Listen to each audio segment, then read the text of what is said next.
Hi, my name's Cliff. I'm one of Edan UK's clinical trainers for fetal maternal monitors, and the monitor I'm just presenting to you today is the new Edan F15 monitor, coupled to the FTS3 wireless system as well. Now, the first presentation I'm going to give you will be about the CTG. The second demonstration, which will follow, will be about the wireless system. So if we can look at the screen of the fetal monitor, we can see that we're monitoring twins. We've got TOCO transducer connected, and we're looking at mum's heart rate as well. If we look at the top black trace, that would be baby 1, and the black numbers on the right hand side relate to that trace. The pink trace will be baby 2 in this situation, and the pink numbers relate to that pink trace. You can see that the traces are separated by 20 beats.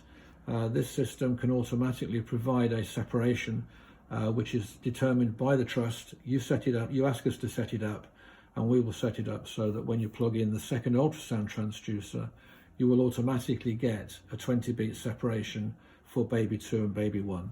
And baby 2 will either be minus 20 beats or plus 20 beats, and there is the facility to have no separation whatsoever. The straight green line we can see sitting below the baby's traces is mum's heart rate. That's derived either from the SpO2 probe or the ECG cable, which is provided with the machine. In demonstration mode, it's a straight line. In real life, it would be much more of a bumpy line. The bottom trace is the TOCO trace. It's a standard TOCO trace with one nice feature. If the trace goes above 50, on the trace, TOCO trace there, it will disable the non-invasive blood pressure module, thus avoiding any false hypertensives during a contraction that may not be noticed by mum or by the midwife. We come back over to the right hand side and we talk about the rest of the numbers we can see here. Just below the fetal heart rate numbers, we can see a box labelled IUP. That's intrauterine pressure. It isn't really done by anybody these days, but in demonstration the machine shows it to us. And when you plug a TOCO transducer in, you will get TOCO labelled rather than IUP. Next to that box is MFM, and that's mum pressing a button to say she can feel baby move. It can also read AFM, which means that the machine is automatically acquiring fetal movements, and they would be displayed on the screen as black blocks. We carry on down to mum's SpO2.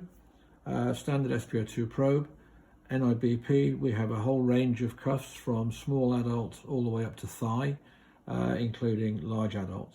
And at the very bottom of the numerics, we've got heart rate for mum, and that's either derived from the SpO2 probe or from the ECG cable that's also supplied with the machine. And we can also provide maternal temperature, and that would normally be by the Welsh iron probe type oral rectal probe.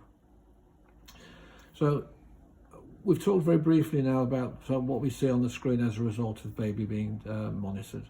In the top left hand corner you can see a reference number labelled ID. Every time you turn the machine on, it will give you a unique reference number which you can refer back to if you want to recover the trace. Otherwise, you can press the start button, and what that brings up now is mum's ID, and we can enter mum's ID through the keyboard. I won't go through the process of entering the ID during this presentation because of the time factor, so I'm just going to press exit and cancel. So we'll carry on now.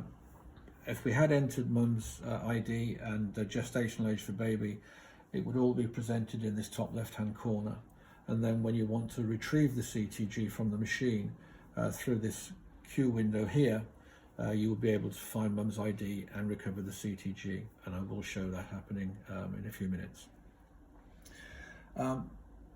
If you need to make any changes to either baby's heart rate or alarms, etc., we have the main menu button here. So if I press the main menu button, we can go in here and make changes. You really only use 2 of these buttons on a regular basis. The first one is mother, because here we can change the cycle time for the NIBP. If you can't see the number that you want, you just go to previous, and then maybe 15 minutes. We put 15 in there, and we say OK and exit. And now on the NOBP section, it will tell us that we're on 15-minute intervals for this blood pressure monitoring. The only other time you'll use this menu button is to go into alarms. These are protected by a password to avoid mum or relatives or anybody playing around with the alarms, which you really wouldn't want. So it's hidden behind a password of 4 nines, and then enter. Now we can get into setting up the alarms. The first page is very much just the basic setups. So we'll have a text message, the alarm volume for alarms will be low. The silence duration, if you turn the alarms off, can either be 1, 2 or 3 minutes, or in infinity, if you turn the alarms off, you just need to press the silence button to reactivate the alarms. Beyond that, there's nothing more we do in that page. The next level of alarms is fetal heart rate alarms, FHR. We just touch this window and it brings up now where we can set the specific alarms for this baby. Classically, it would be set at 160, 110, but if baby's a bit tachycardic and the alarms keep going off, you can actually adjust these alarms. And I will adjust it to 170 to show you how that changes the display on the screen.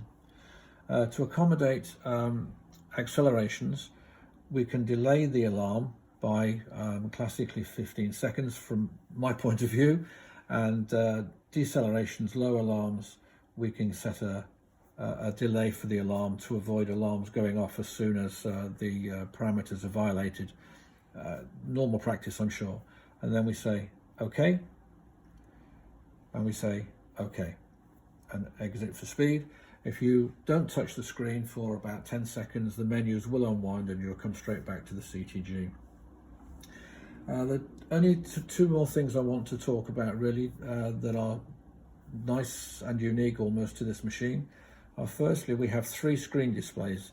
This is the standard CTG display that you will see on virtually all CTG machines. But if we press the switch button, this now becomes a bedside monitor. So rather than looking for a third-party monitor to do either a baseline measurement on mum before you start monitoring baby, or if mum's been on protocols and you need to monitor mum for 30 minutes post-delivery, you can continue to use the CTG. You don't need to go and get a separate monitor. If we press that switch button again, we split the screen in half with baby on the top and mum on the bottom. In this screen, we can provide fetal ECG if a scalp electrode's connected to baby's head. It is not STAN, it is not ST segment analysis qualified. It will simply give you rate and rhythm of baby's ECG. Apart from that, we can see mum's ECG, mum's pleth, and mum's NIBP. And if we press it a third time, we come back to that standard screen. If you turn the machine on and it's in a screen display that you don't want to use, just go to the switch button, press it until you see the screen display that you want to use. The other thing on this machine, which I think is quite nice to have, is we now have a brightness capability, so we can either make the screen brighter or we can dim the screen down for night time so it isn't a big white monster sitting in the delivery suite. And very easy to use simply by pressing the arrows. You'll notice along the bottom of the screen that there are a number of boxes, and the first one is labelled CTG. This is where Edan have developed their own CTG analysis package, which is similar to the Dawes-Redman program, but it's an Edan own product. It has been benchmarked against the Dawes-Redman package, and if I press the CTG button, after 10 minutes of monitoring, we get all the numbers that are associated to the trace, and then all the criteria that the system has to realise before it says yes. We actually say thresholds reached rather than the statement that you get from the Dawes-Redman system. But you can see there that we have a bank of Ys for baby 1, and then we have a bank of Ys for baby 2 with some gaps. If we do not get satisfactory results in their entirety, we do not get threshold reach statement at the bottom. I'll move away from that now and we'll move to the alarm review button. This is a full audit trail for all the alarms during the labour, and up to 24 hours of alarms can be stored at any one time. So that's all that one. These arrow keys allow us to scroll the CTG backwards and forwards over a 24-hour period, so that we can review the CTG if mum says that she's been hearing the monitor make noises when the midwife hasn't even been there. So you can actually scroll the CTG. And the Q button we spoke of earlier, we now have a bank of CTGs that we can recover. There's up to 60 hours of storage. I've just recovered a short CTG. For demonstration purposes, if I press the button, it will now print that CTG from the 3rd of the 1st, and we're now on the 15th of the 1st.